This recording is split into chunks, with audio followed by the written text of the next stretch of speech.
Nación está definida con tanta diversidad como autores existen. Sin embargo, yo voy a intentar ofrecerles un pequeño recorrido entre los diferentes autores y las diferentes concepciones que nos han llevado hasta aquí. Bueno, en primer lugar, la etimológica. Nación. ¿De dónde viene nación? Bueno, viene del latín nazi, derivado de natio, derivado de nasci, que significa nacer.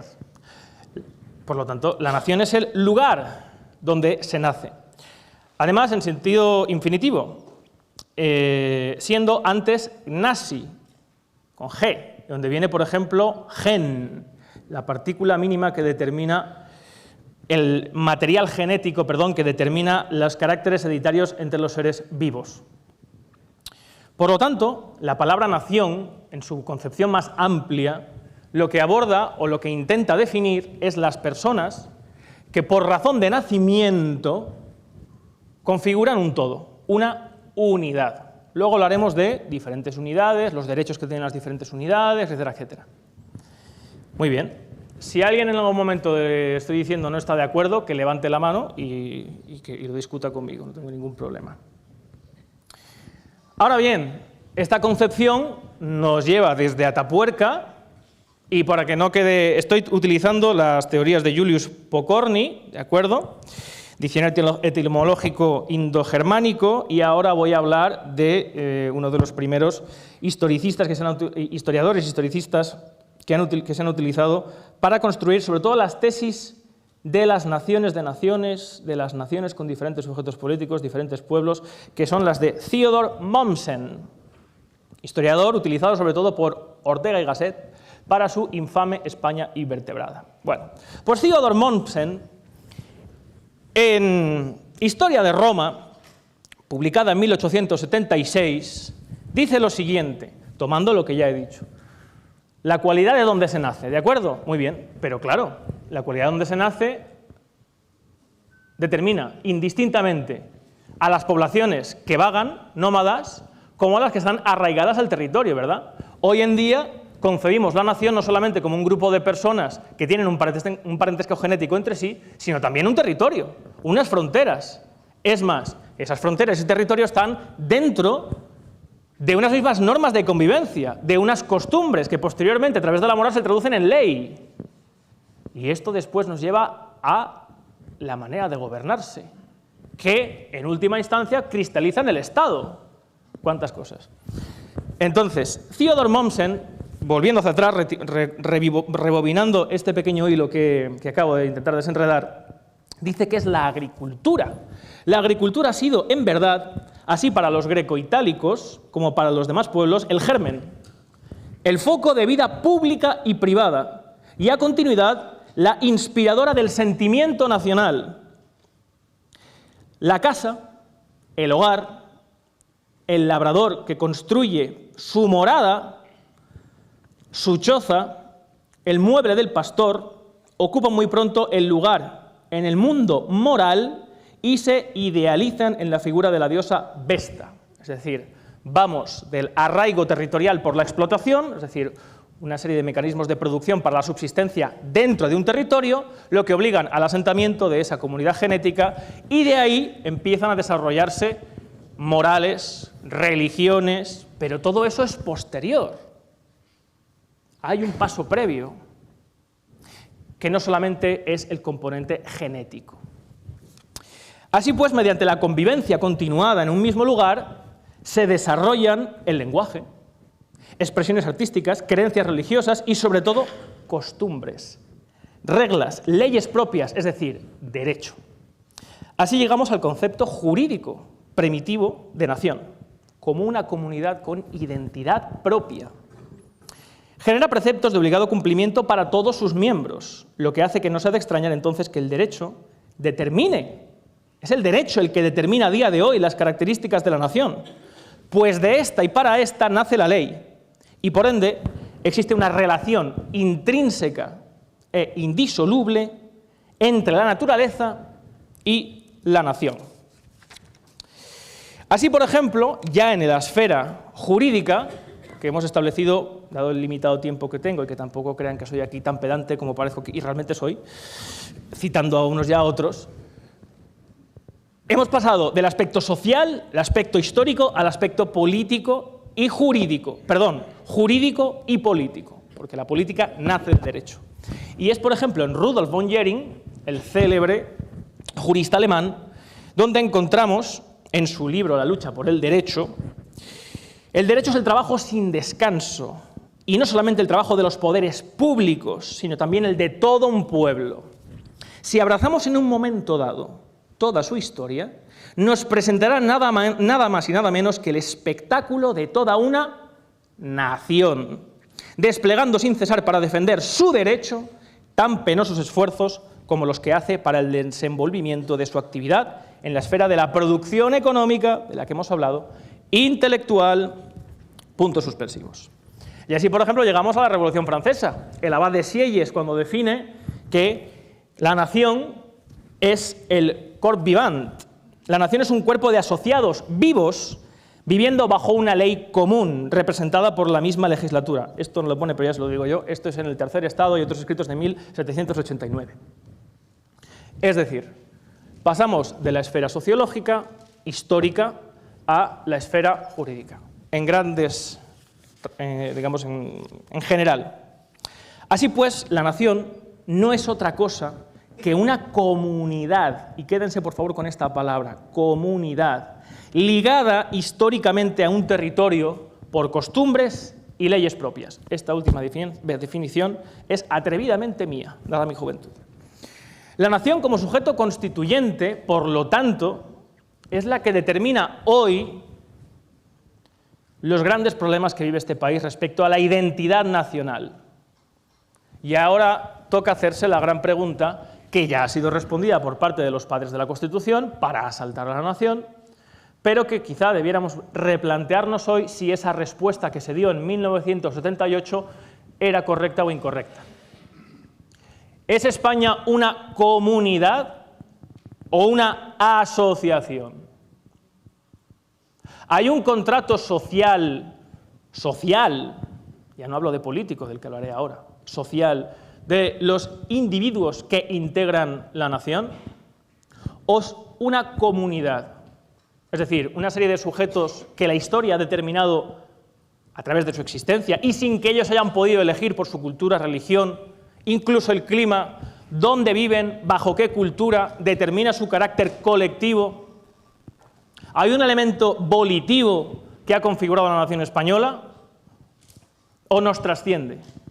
Y si nos trasciende, por lo tanto, no podemos actuar sobre él, ni en derecho ni sin derecho. Esta es la pregunta que yo trataré de resolver cuando publique mi libro y que ahora voy a intentar abordar para explicar, porque es en la respuesta a esa pregunta donde encontramos si existe o no un asalto político a la nación española. Y ahí sí abordamos ya al padre de la teoría constitucional, Carl Smith, en Teoría de la Constitución, obra publicada en 1928-27, está mal puesta la fecha aquí, 1928, creo recordar, si no me equivoco. Sí, perdón, 1928. Y Carl Smith establece una fundamentación jurídica clave que recoge una serie de teorías desarrolladas durante el siglo XIX y XVII, cuando define que la nación es un conjunto de seres humanos vinculados por una comunidad de destino en una comunidad de carácter. Página 142. ¿Qué es eso de una comunidad de destino en una comunidad de carácter? ¿Qué destino? ¿El destino de Dios? ¿El destino del hado, que decía Calderón? ¿Qué destino? Bueno, ¿qué comunidad de carácter? ¿Qué es el carácter? Disculpen si dejo muchas preguntas al aire, pero van a ser respondidas. La comunidad, ¿se acuerdan que les he dicho que nos quedáramos con esta palabra? Es el factor determinante para dirimir si una nación es un producto de una acción política o, por el contrario, es una comunidad, es decir, jurídicamente hablando, un hecho nacional. La diferencia entre acto y hecho encuentra sus ramas en el nada más y nada menos que el antiquísimo derecho romano.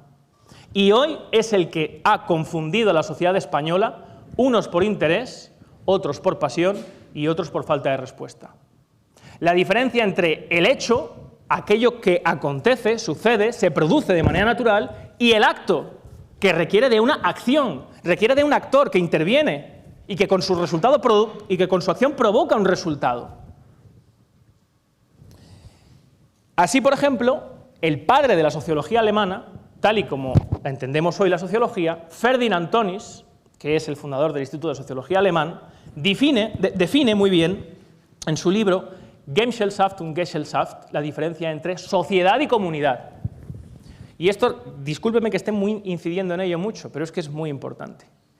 La distinción es capital, porque la diferencia tan notable existe en que las sociedades provienen de una comunidad que no es voluntaria.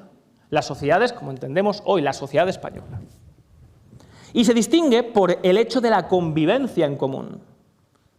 Y las sociedades como asociaciones, como una SL, para que todo el mundo lo entienda, son voluntarias y constituyen unas reglas sociales adoptadas por los socios. Teniendo, por lo tanto, la perspectiva histórica,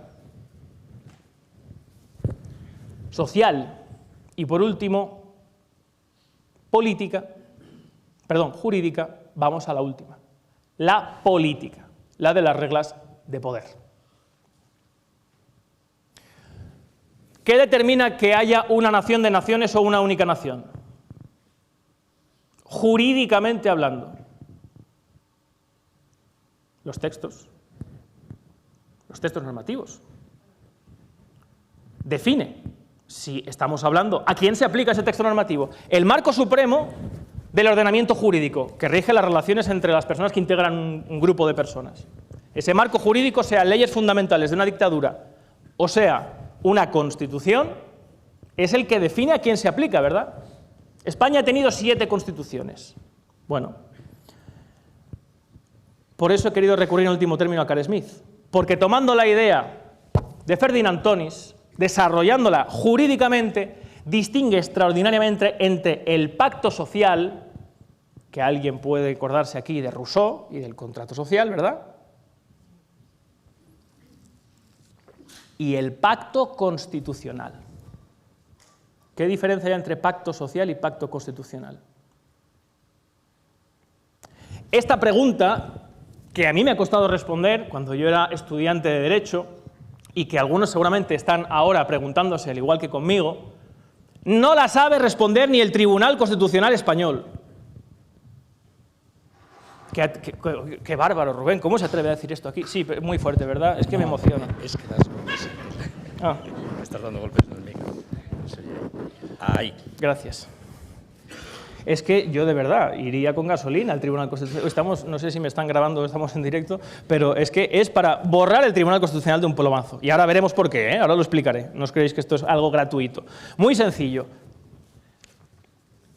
El Tribunal Constitucional, que además es un órgano inventado para la corrupción, por la Abad de Silles, para Napoleón, para interpretar las leyes a su gusto y conveniencia, quien quiera que lo busque, se distingue en España por considerar, y me estoy adelantando, pero es que lo voy a decir ahora, que en España existe derecho de autodeterminación, existe derecho de independencia, que también hay que saber diferenciarlo del de autodeterminación, pero que corresponde a la multiplicidad de pueblos que integran España y los ciudadanos. Por lo tanto, ¿qué está diciendo el Tribunal Constitucional aquí? Me estoy adelantando, como digo, que España es un pacto constitucional, no un pacto social, que eso filosóficamente se puede llegar a entender en filosofía, como que nosotros aceptamos las reglas que se nos van a aplicar a todos, ¿verdad? Y por lo tanto hacemos un pacto social, como el Leviatán de Hobbes, de el hombre es un logro para el hombre en estado de naturaleza y por lo tanto para evitar la guerra y que reine la paz, se somete al Leviatán, el monstruo bíblico, ¿cierto? Bueno. Pero no dice eso el Tribunal Constitucional, ni la clase política, ni la Constitución del 78. ¿Qué dice? Que España es un pacto constitucional. Ojo, cuidado. ¿Qué es un pacto constitucional? Pues solamente hay que leer, y muy por encima, tampoco hay que incidir mucho, Tanto a Kelsen, que yo no soy nada partidario de él, porque aunque a pesar de que ha sido el que ha triunfado jurídicamente en Europa, se olvida de algo fundamental, que es la costumbre. Para él no existe la costumbre, lo único que existe es la ley, lo único que está negro sobre blanco. Pues fíjate, el artículo 1 del Código Civil Español estaría equivocado, entonces, con las fuentes del ordenamiento jurídico español, que son la ley, la costumbre y el principio general del derecho. Bueno, pero Carl Smith sí coge la costumbre. ¿Qué es el pacto constitucional? Muy sencillo, un pacto que se traduce en una constitución, es decir, en un texto político, mediante el cual se unen mediante pacto, si no, no sería un pacto, sería una constitución, una promulgación de una constitución. El pacto es la unión política constitucional ¿de qué? De diferentes sujetos políticos. Ahí tenemos la Constitución de 1777, de las colonias británicas, posteriormente la federal de 1787, o por ejemplo, que muchos aquí, oye, ¿por qué dices que no hay referéndum en España si en Escocia? Pero vamos a ver. Reino Unido, como su propio nombre indica, es la unión de diferentes reinos a través de un pacto volitivo, político, pacto constitucional, 1707, Acta de Unión. ¿Qué tiene que ver con España? ¿Quién alguna vez ha determinado, ha pactado, ha acordado, ha firmado, ha promulgado una unión de diferentes sujetos en la historia en España? Nunca. Esto aparece por primera vez en 1700. En la última Constitución española, exactamente, en 1787. En la última, en la que está ahora mismo en vigor, imperante, ahí aparece. Hasta entonces, y ya les digo que me he adelantado, les pido perdón, pero es que no quiero pasarme de tiempo por respeto al conferenciante que viene después. Hasta entonces nunca se ha hablado de diferentes sujetos políticos, jamás en la historia de España, nunca. Ni siquiera los independentistas en la Segunda República propugnaban que existieran diferentes naciones. Había una aspiración, pero políticamente ni siquiera se atrevieron a ello. Rubén, ¿qué estás diciendo? Pero si Lluís Companys fue a la cárcel, ¿sí? Mirad, id a YouTube, buscad Proclamación de la República de Cataluña de Lluís Companys, a ver qué dice. Dice literalmente, proclamo el Estado catalán en la República Federal Española. ¿Por qué? No declaró la independencia de Cataluña en ningún momento, porque sabían que no existía sujeto previo. Por eso, porque eran, por lo menos, eran independentistas, pero eran conocedores del derecho. No eran lo que hay hoy. No quiero utilizar el término que me viene a la cabeza. ¿Y en qué redunda todo ello? ¿Cuál es el aspecto político fundamental para determinar que alguien tiene poder o no tiene poder para decidir? La unión como la desunión. Un concepto que se utiliza mucho hoy en día, que carece ya de sentido, que es el concepto de soberanía. La soberanía es un concepto que inventa Jean Bodin en una jurisprudencia pesada, difícil de leer, complicada, medieval, que la recoge muy bien en los 6 libros de la República. Ahí es donde aparece por primera vez en la historia el concepto de soberanía. ¿Para qué? Para hablar de la cualidad del soberano, que es el monarca, el que tiene la cualidad de extender su poder a todos sus súbditos. Ese es el destino, esa es la comunidad de destino de la que habla Carl Smith. Comparten un destino a través de la unión del soberano, a través de la soberanía, que es desde la izquierda a la derecha, desde Max Weber hasta Marx. Max Weber define la soberanía nada más y nada menos que como el poder último, el que no tiene el recurso, el monopolio legal de la violencia. ¿Qué tiene que ver eso con lo que hablan hoy los políticos de soberanía? Nada, porque no saben de lo que hablan. La soberanía es la cualidad del soberano, aquel que no tiene recurso posible, aquel que puede imponer su voluntad mediante la fuerza, el ejército, los militares, la Guardia Civil. ¿Verdad que hace 2 años quien pisaba la calle tenía un control de la policía o de la Guardia Civil con armamento amenazado de que no podía salir a la calle, ilegalmente además? Eso es soberanía. ¿Quién podía recurrir ante ello? Nadie. ¿Quién podía oponerse a ello? Nadie. Eso es soberanía. Pues la soberanía es la facultad que configura las naciones a lo largo de la historia, que define las comunidades. Por lo tanto, la formación de la nación española, a diferencia, por ejemplo, de los pactos constitucionales como Reino Unido, como la Alemania de hoy en día, como Italia, como Estados Unidos, no es un acto político, no es una pluralidad de sujetos políticos, es un hecho nacional. Es un hecho.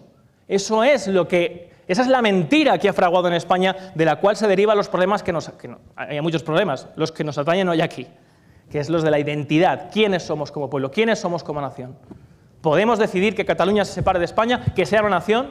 Podemos decidir que que Madrid sea una nación. Eso es lo que nos atañe hoy aquí. Para eso tenemos que saber cómo se ha configurado la historia de la nación española. La nación española no se ha configurado como una multiplicidad de sujetos, ni histórica, ni socialmente, ni políticamente, en ningún momento. La nación, como he dicho, es definible en su concepto y extensión. Repito, la nación es definible en su concepto y extensión, pero no en sus límites. Porque la nación no solamente las fronteras. Es más, mientras estamos hablando hay gente muriendo, hay españoles muriendo y otros naciendo. Ahora mismo, mientras estamos hablando, hay españoles que están saliendo a la luz y otros que están feneciendo. Por lo tanto, no hay un límite determinado de la nación, porque son todas las personas que están bajo la ley y bajo la costumbre española en este territorio. Por eso no es definible en sus límites, pero sí en su concepto y sí en su extensión. Y el concepto que define las naciones antiguas es la historia o los pactos. No hay pacto. Muy bien, atendamos a la historia. ¿En qué momento nace España? ¿Con la conquista de Granada? ¿Con el matrimonio de los reyes católicos? ¿Hay un acto político en el que de repente haga ¡pum! Y aparezca la nación española como una palomita? La formación de la nación española, al igual que los actos políticos, como he dicho, jurídicamente hablando, dependen de la soberanía. Las naciones antiguas dependen de la cualidad del soberano, como hemos dicho. Por lo tanto, la nación española nace a través de un proceso histórico que abarca todo el periodo de la reconquista de la península, siendo el inicio de esta, ojo y cuidado, la concepción, el concepto de la unidad nacional, la unidad territorial, mejor dicho, que está adherida a la idea de la reconquista de los territorios que fueron conquistados durante la invasión árabe a comienzos del siglo VIII. Lo que implica que el origen de la nación española es fruto de un proceso histórico que abarca más de 2 siglos de reconquista de la península, que da comienzo como una cuestión religiosa y política emprendida por los reinos de Castilla y Aragón, con la alianza de las Navas de Tolosa de 1212, una unión militar, política, que culmina, una vez unidos, entre reinos mediante el enlace real de los reyes católicos, con su dominio soberano en toda la península, el 2 de enero de 1492, más de 200 años de diferencia en los que hay una única acción política, un único concepto, un único destino de los soberanos, repito, un único destino, sometidos por la voluntad del soberano, que es la idea de la reconquista, el concepto de reconquistar, aunque sea por diferentes reinos. Esa es la idea que fragua la nación española históricamente. Por eso lo hacen, por ejemplo, bajo una misma religión y bajo unas mismas costumbres, aunque haya una riqueza cultural y diversidad de lenguas de manera tremenda en España, pero eso no determina de manera alguna la nación. ¿Por qué? Porque de manera autónoma no tiene la facultad de dar personalidad jurídica. Sí, los conceptos que hemos visto hasta ahora, o que he intentado traducirles, con mayor o menor acierto. Esto culmina después con la anexión de Navarra por parte de Fernando el Católico, en 1512, y que, aunque más tarde se perdería por Carlos I. Y ahora entramos ya, una vez ya conocemos si España es una nación de naciones o es una nación, entramos ya en, por lo tanto, si existiría derecho, de alguna manera, en su seno, a fragmentarla, a partirla. Algunos ya podrán intuir que si no hay una multiplicidad de sujetos para la unión, tampoco puede haber un sujeto posterior para la desunión. Pero vamos a verlo. ¿Por qué? Porque esto que estoy diciendo ahora va en contra de toda la política actual española. ¿Por qué? Porque va en contra de la Constitución de 1778. De 1978. Ojalá hubiéramos tenido una Constitución, en 1778. Ya teníamos algo avanzado.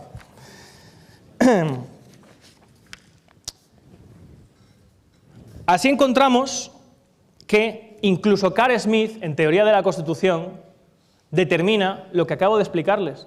¿O se creen que todo lo que he dicho yo soy tan inteligente que se me ocurre a mí solo? No. Han sido otros autores mucho más listos que yo los que han llevado a esta conclusión. No solamente listos, los precursores de la ciencia constitucional, de la ciencia política. Digo, Carl Smith, en 1928, escribe que en la mayor parte de los estados de Europa la unidad política fue obra del absolutismo monárquico y dice: España, Francia y los estados territoriales alemanes se desarrollan en estado moderno al hacerse absoluto el príncipe, es decir, mediante la supresión de los bienes ganados, derechos feudales y estamentales, diferentes poderes, digamos, regionales, unidos en la facultad del soberano durante siglos en un mismo territorio, que es lo que acabo de explicarles. Como ven, les he engañado un poco, al principio parecía que era idea mía, pero no. En resumen, España es una nación que corresponde a un hecho nacional y no a un acto nacional. No hay una unión política, en ningún momento la ha habido.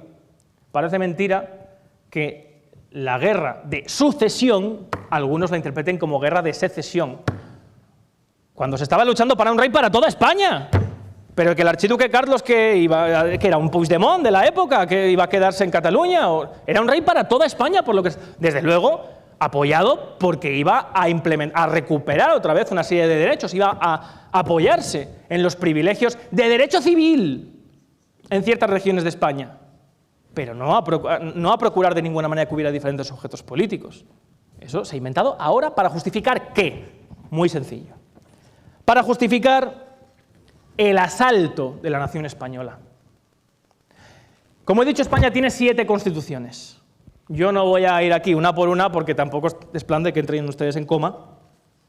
Vamos a ver, por ejemplo, 3 de ellas. La primera, el primer texto constitucional, que algunos dicen hoy en día que España nace con la Constitución de 1812, la de Cádiz. Sí, eso se escucha hoy en las universidades españolas. Es decir, España no existía antes de la Constitución de 1812.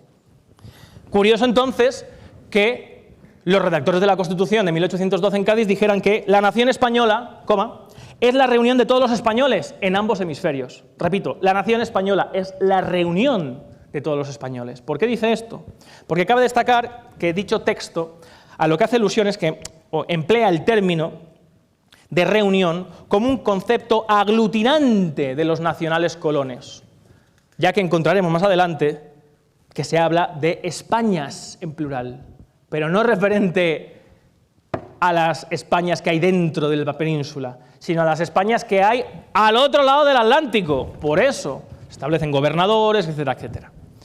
Vamos a la Constitución, que alguien dirá, hombre, si en algún momento de la historia política de España, es decir, si en algún momento en el que hemos tenido texto constitucional, porque como hemos visto, los textos políticos manifestarían en algún momento lo que preexistía, que es el hecho nacional, si hay una única nación, o los diferentes sujetos, ¿no? Si había una unión entre Cataluña y Castilla, esto en algún momento tiene que aparecer. Tiene que aparecer, por lo tanto, forzosamente en la Constitución de 1873, que es la prudoniana, es la federal, ¿no? Digo yo. Es más, es que tengo que decirlo. Ven que bebe agua, que esto es fuerte. Es fuerte por la insigne persona, no vayan a entrar los geos, de quien voy a hablar ahora. Nuestro excelso, magnífico, fantástico, atractivo, presidente del Gobierno de España, Pedro Sánchez, pone como ejemplo el modelo de una España federal el proyecto del PSOE, según nuestro presidente, repito, presidente del Gobierno de España. Es la Constitución de 1873. Y considera que ahí aparece la unión de diferentes sujetos, porque es federal. Y ya está, y se queda tan ancho.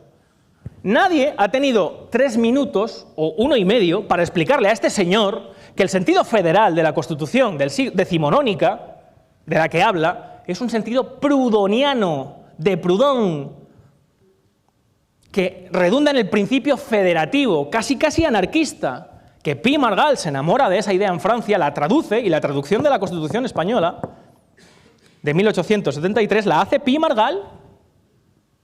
¿Y qué es eso del principio federativo prudoniano?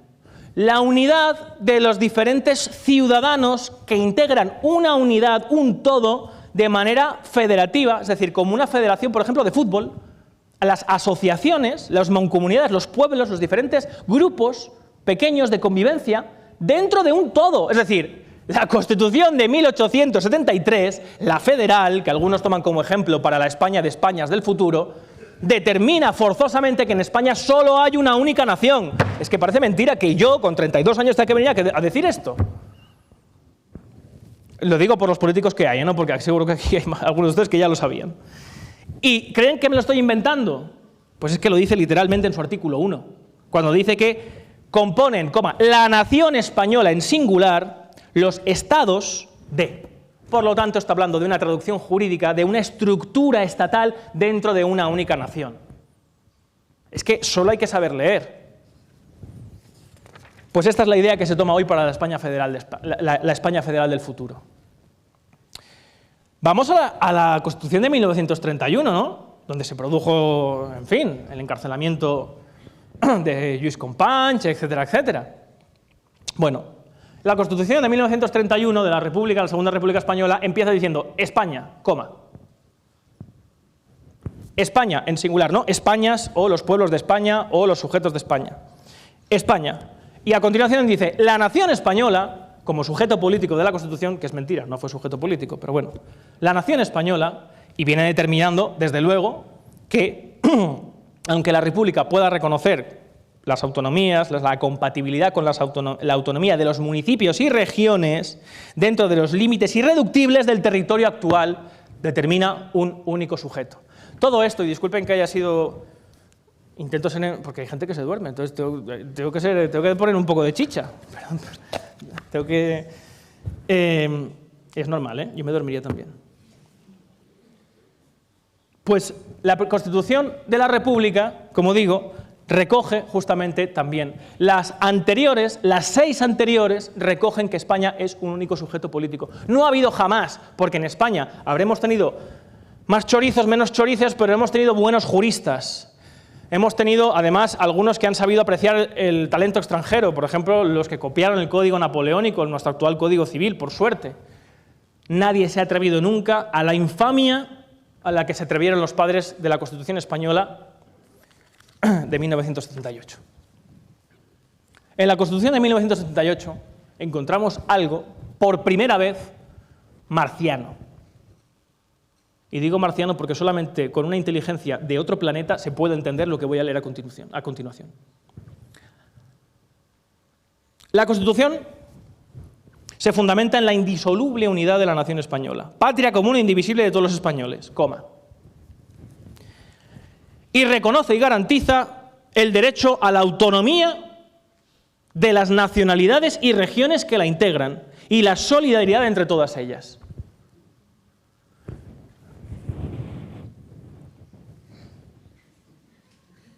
Patria común e indivisible y reconocimiento de nacionalidades. No sé, esto, si alguien a día de hoy lo puede explicar, pues que me lo explique. Yo sigo sin entenderlo. Ahora bien, cuando uno estudia la historia y estudia cómo se redactó este artículo en una cafetería en Madrid, cafetería José Luis, para ser concretos, entonces es cuando aparece la luz. Claro. Cuando el segundo de Felipe González, Alfonso Guerra, y el segundo de Adolfo Suárez, Abril Martorell, hablan por teléfono. Y dicen, esta Constitución, esto está saliendo una Constitución muy reaccionaria, esto no sé si lo vamos a aprobar nosotros. Y se reúnen en la cafetería José Luis, esto lo tiene muy bien contado en un libro. ¿Cómo se llama esta señora? La de La gran desmemoria. Lo que Suárez ha olvidado y lo que el rey no quiere recordar, creo, algo así. Pilar Urbano, lo tiene fantásticamente narrado en su libro, por diversas fuentes a la vez. Se reúnen y, claro, en un momento en el que empiezan en el yo te doy y tú me das, es decir, a repartirse el poder del Estado, empiezan a asomar ciertas ambiciones. ¿De quiénes? De los que, día antes de que muriera Francisco Franco Bahamonde, todavía no sabían que podían flexionar el brazo derecho de hacer el saludo romano.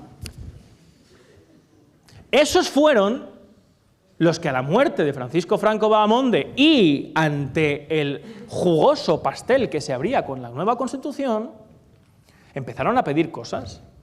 Entre ellas, el reconocimiento de una autonomía en Cataluña y de unos derechos históricos, y Julen Guimón, por ejemplo, en el País Vasco, y Valentín Paz Andrade, y Gil Robles, y todos esos que antes hablaban de nación española única e indivisible, que era un proyecto subjetivo de Franco, que no tiene nada que ver con lo que he explicado hasta ahora. Lo que he explicado es un hecho histórico, no subjetivo. ¿Qué diferencia hay? Y muy brevemente. Muy sencillo. España era lo que Franco decía. Un Estado totalitario armonizará en España en que merced en la familia, el trabajo, la asociación y la corporación hará cristalizar en realidad nuestro ideal supremo. Esa era España de Franco, la que él decía. La católica apostólica romana y de familia. Todo lo demás, homosexuales, eso no es España. Derecho de huelga, eso no es España. Esa es la diferencia entre un proyecto subjetivo y un hecho histórico, que luego puede tener traducciones políticas 1000, pero para que quede muy claro que los que defendemos el hecho nacional no tenemos nada que ver ni con el fascismo, ni con el totalitarismo, ni con la perspectiva subjetiva que determina una nación por mi voluntad, porque yo quiero. El triunfo de la voluntad, de Leni Riefenstahl, nacionalsocialismo alemán. ¿Eso dónde está? Aquí. Porque estos señores se reúnen y creen que mediante la voluntad reaparecen, florecen naciones dentro de España. Sí, sí, pero vamos, es que esto está en la Constitución. Rubén, ¿qué dices? Hombre, en la Constitución. Artículo 144 de la Constitución española. Esto es para, en fin, ahí tiene que haber un poco de humor, un chascarrillo, ¿vale? Pero está en la Constitución, no lo voy a hacer yo. Por motivos de interés nacional y a tales efectos, perdón, el artículo 142, el artículo 147 en relación con el 44, deja al arbitrio a los redactores de los estatutos el elegir la denominación atendiendo a qué. 2 puntos. Y esto, repito, lo dice en la Constitución, búsquenlo en su móvil. Los signos, las señas de identidad de las naciones de dentro de España, las banderas, los himnos, algo que tendría que ver de la historia, ¿no? Hasta en Reino Unido, lo que determina, por ejemplo, a Escocia, que es un sujeto político de Inglaterra, tiene, bueno, pues ríete tú aquí a decir, no, vamos a cambiar la bandera de Escocia por una que yo me acabo de diseñar aquí en casa. Ese señor lo tiran al mar y, no vuelve, y lo meten en una caja y ya aparece en otro país. Pues la Constitución dice que los signos de identidad de las naciones que están dentro de España serán los que mejor corresponda. Es decir, si no los hay, no los inventamos, ya está, pues los que mejor convenga, los más chulos, por así decirlo. Así se diseña el logo de la Comunidad de Madrid, las banderas, así se ha hecho el Estado autonómico. Es que nos reímos, pero esto es trágico. Esto es el asalto. ¿Por qué se hace esto? ¿Se hace porque de repente los constituyentes estaban yuppies, se pusieron así estupendos en la cafetería, entre whisky y whisky como el señor Rajoy? ¿Se les fue un poco la mano? No. Esto corresponde a algo determinado históricamente, ya no solamente desde Maquiavelo, desde la antigüedad, a la ambición, que tuvo una frase célebre en la historia de España, que pagaremos todos, y lo pagaremos como el café más largo de la historia, más caro de la historia, el café para todos. En esa cafetería, José Luis, con el signo la metáfora del café que se estaban tomando, dígase café, diga lo que sea, había una discusión sobre, bueno, ¿y los catalanes por qué tienen derecho a esto y nosotros no? Si nosotros también decimos que aquí hay un interés regional y hay una identidad regional y tal. Y Suárez dijo, café para todos. Y de aquellos barros estos lodos. Ese es el asalto de la nación española. ¿Por qué? Pues que es el artículo 156.1 de la Constitución el que dice que las comunidades autónomas gozarán de autonomía financiera para el desarrollo y ejecución de sus competencias con arreglo a los principios de coordinación con la Hacienda estatal y de solidaridad con todos los españoles. La solidaridad, como ven, no falla en casi todos los artículos, ¿eh? Es como no bifidus. Tú pones solidaridad y entonces sale para adelante. Ese es el asalto de la nación española. A la nación española, perdón, por parte del Estado. Ese. Yo estoy dispuesto a debatir con quien sea. Catedrático, periodista, español, regional, europeo, mundial, sobre que en España existan diferentes sujetos políticos, jurídica, social o políticamente hablando. Todavía estoy esperando que alguien se siente enfrente de mí. No porque yo, como digo, sea muy listo, que no lo soy, ni porque sea el mayor estudioso, sino porque la verdad es la verdad. Los hechos son los hechos, la historia son la historia y los textos son los textos. Y si uno se pone a examinar las cuestiones de verdad, se ve dónde aparecen por primera vez los conceptos. ¿Cuál es el motor de que aparezcan esos conceptos? ¿Qué es lo que buscan? Pues lo que buscan es lo que tenemos hoy. Duplicidades administrativas, la OCDE, que hay que tomarse sus cifras como si fuera carnaval, bien maquilladas y bien tal, dice que en España despilfarramos 80.000 millones anuales en duplicidades, en personas que en comunidades autónomas, diputaciones, ayuntamientos y gobierno central, y no pongo las empresas públicas porque me han hecho llorar. Hacen el mismo trabajo, 80.000 millones. Un chofer de Madrid cuesta 40.000 euros al año. España tiene la segunda mayor flota de coches oficiales del mundo. La segunda. Ese es el problema que tiene España. Ese es el grave problema que tiene España. Un Estado configurado en 1978 bajo unas ambiciones con la finalidad de asaltar el Estado para expoliarlo, para repartírselo por parte de su clase política. ¿Con qué pretexto? ¿Con qué justificación? ¿Con qué filosofía? La filosofía de que hay varios sujetos políticos y de que incluso algunos, guiados por su ambición, pueden incluso llegar a separarse de España. ¿En virtud de qué? De un derecho precioso que se llama el derecho a decidir o el derecho a la libre determinación de los pueblos. Bueno, el Parlamento de Cataluña, en su Estatuto de Autonomía de 2006, determinó, ya llegó el punto en que, claro, veían que se lo daban todo, pues venga, solo queda una cosa. El Parlamento de Cataluña, recogiendo el sentimiento y voluntad de la ciudadanía española, ha definido de forma ampliamente mayoritaria que Cataluña como nación, punto y final. Y se quedaron tan anchos. Es decir, quiero que escuchéis bien lo que acabo de leer, recogiendo el sentimiento y la voluntad de la ciudadanía catalana, determina que hay una nación. La nación catalana está determinada por la voluntad de los catalanes. Ah, pues genial, estupendo, fantástico. Tiramos a la basura todo lo anterior. Esto se llama fascismo. Esto se llama totalitarismo. En un momento en el que el Estado determina mediante su voluntad lo que es la nación, como he explicado antes lo que era la España de Franco, eso, porque eso donde se aplica en su máximo exponente, eso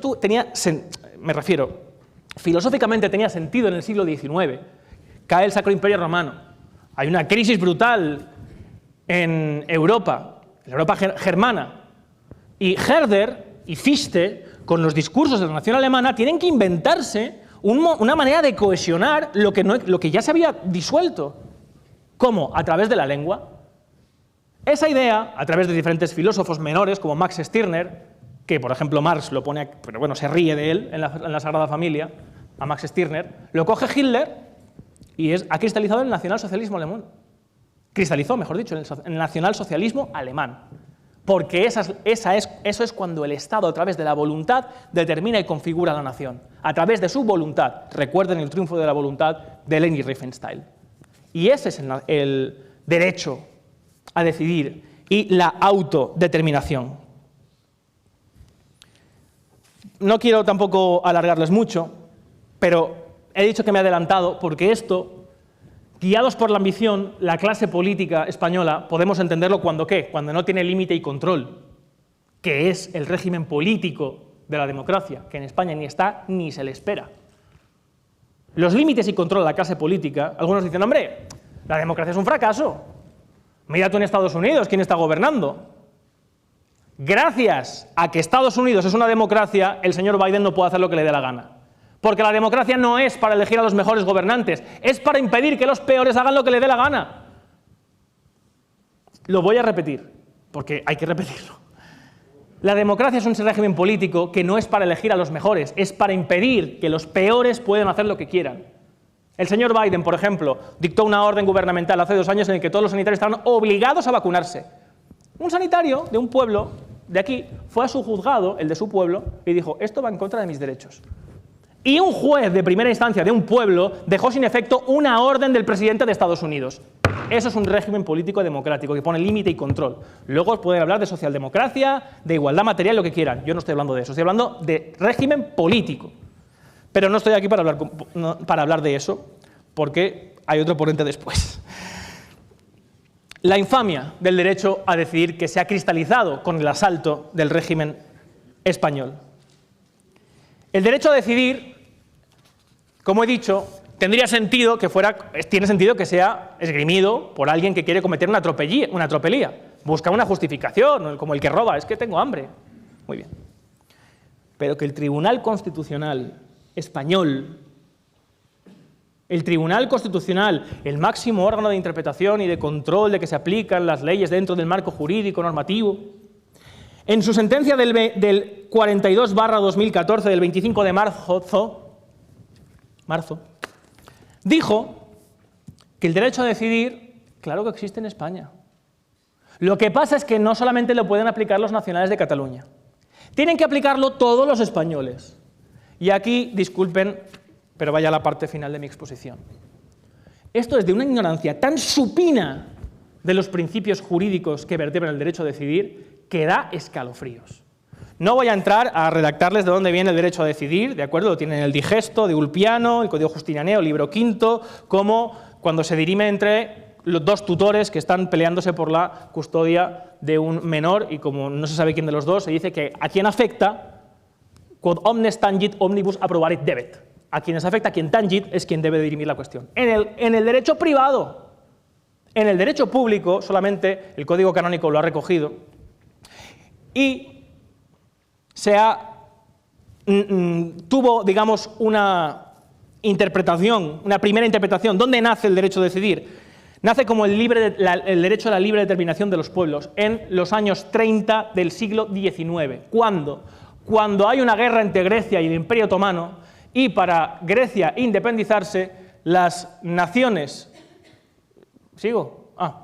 naciones europeas, por solidaridad, reconocen ese derecho. Posteriormente fue Otto Bauer, la Internacional Socialista, y Carlos Marx, y Lenin, y Stalin, quienes han desarrollado ese derecho que ha pasado y se ha distinguido en dos vertientes. Una cosa es el derecho de autodeterminación, que es el derecho que tiene uno para darse a sí mismo una cualidad política, y otra cosa es el derecho a la independencia, que no tiene nada que ver con el derecho a la autodeterminación. Otto Bauer, como digo, lo incluye en la Tercera Internacional. Y es en 1917 cuando Lenin lo redacta y desarrolla 5 puntos célebres que le encarga nada más y nada menos que los desarrolla ¿quién? A Joseph Stalin. No sé si lo escribió o no, pero es un libro extraordinario y lo digo, pero sí, hay que decirlo. Nunca he sido marxista, jamás. Pero en su libro Las nacionalidades recoge y desarrolla los 5 puntos previos de Lenin y los 5 puntos previos de Carlos Marx, donde en el Daily News de Nueva York dice expresamente que no existe el derecho de autodeterminación en España. Y no solamente eso, sino que por lo tanto no existe pluralidad de sujetos. No existe derecho de autodeterminación, ni existe derecho a la independencia. Y tengo que leer ayer en la prensa cómo el señor Rufián dice que en cualidad de hombre de izquierdas tiene que atender tiene que atender al derecho de autodeterminación en virtud de que es un derecho que se ha gestado en la izquierda. Y supongo que obvia, o mejor dicho, ignora, que es lo que considero, lo que es el derecho de autodeterminación. Como Carlos Marx, como toda la izquierda, Otto Bauer, lo niegan en España y lo niegan en virtud de 5 principios que nacen en Marx, como digo, que son: 1. Para que exista derecho a la independencia, una colonia que se separe de un imperio, como dicen que es el caso de Cataluña o del País Vasco. 1. Lengua propia, lo cumple. 2. Religión propia, no la cumple. 3. Vecindad con un país más rico, si lo cumple, Francia. 4. Que tenga una economía más desarrollada que el conjunto del imperio, del conjunto del Estado en el cual está integrada. También lo cumple, Cataluña está más desarrollada. Y 5, que no cumple junto con el de la religión y que es capital en este caso, porque aquí es donde está la madre del cordero de lo que realmente está pasando en este país. Que el régimen político centralista, esto como digo son los puntos de Marx, no son los míos, y tampoco es que Marx sea la Biblia, pero como estos señores dicen que se independizan porque son de izquierdas, pues por lo menos si le llega que lo busquen. Que el régimen político centralista, el del Estado, el de Madrid, sea retrógrado y opresivo con la cultura de la región que se quiere separar. ¿Alguien me puede decir en qué sentido se puede interpretar que la cultura, la lengua, las señas de identidad de Cataluña, del País Vasco, están siendo hoy oprimidas por el resto de España? ¿O acaso estamos viviendo quizá lo contrario? Porque si estamos viendo lo contrario, no estamos viviendo en ningún momento, primero, como hemos visto ya, una multiplicidad de sujetos. No existe nación de naciones. 2, no existe derecho de autodeterminación, ni existe derecho a la independencia, en primer lugar también, porque no hay multiplicidad de sujetos. Pero fundamental, lo que sí está habiendo lo que sí que se está generando de ese asalto político es una posición retrógrada del Estado que se ha ampliado, del Estado que se ha magnificado, que se ha tentaculizado en las comunidades autónomas, a lo que todos tenemos en común, al español, a todo lo que huele a España, a las señas de identidad históricas, que no las inventó ningún dictador, nos vienen heredadas desde hace siglos. Y por ese ataque constante que estamos viviendo, ni sabemos quiénes somos, ni sabemos a dónde vamos. Ahora bien, con esto concluyo. He aceptado venir y he considerado pertinente no desviarme del tema y centrar esta conferencia en esto, porque cada vez hay españoles de diferente sensibilidad, de diferente condición económica, de diferente condición social, que sí que empiezan a saber quién son y que sí que empiezan a saber a dónde quieren ir. Así que yo les digo, por último, si alguien pretende en este país seguir usurpándonos a todos es catalanes, vascos, valencianos, madrileños, a todos, con un discurso falso, mentiroso, basado en la absoluta nada intelectual y fundamentado en nada, ahí me tendrán a mí enfrente, aquí y donde sea. Muchas gracias.